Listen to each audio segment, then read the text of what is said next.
Since COP28, the largest discussion all countries and international financial institutions are having is how to provide climate finance more effectively. The OECD announced that this was the first year that countries, especially the developed world, provided $100 billion in climate finance to vulnerable countries. But at the same time, new analysis is showing that a lot of the climate finance being provided is in the form of debt and loans.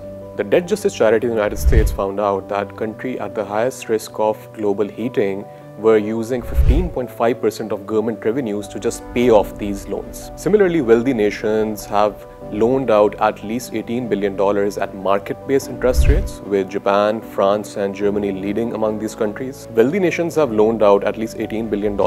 Among them, Japan, France, and Germany are leading, which are based on market-based interest. At the same time, other institutions, including the major multilateral development banks, are also providing loans. Among the top 10 countries which are debt-stressed, Pakistan ranks number 6th, Egypt is at number 1, Sri Lanka is number 3, and similar countries form this list where most of the climate finance provided to them is in the form of debt or loans.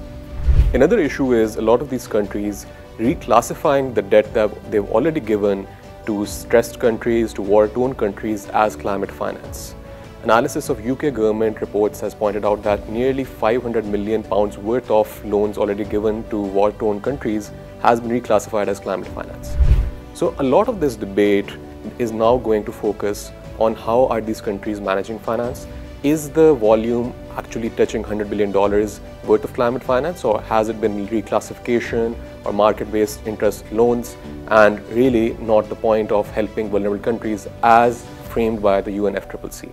Lastly, in the coming COP29, climate finance is going to take center stage of the debate. We've decided to set up the Loss and Damage Fund, and also the World Bank is going to host this fund. But as pointed out, climate finance isn't completely doing its job, and it's being funneled in ways that cannot be considered ethical. So countries, especially the developed world, needs to come forward, provide more grant-based support, also take responsibility in terms of providing loss and damage funding.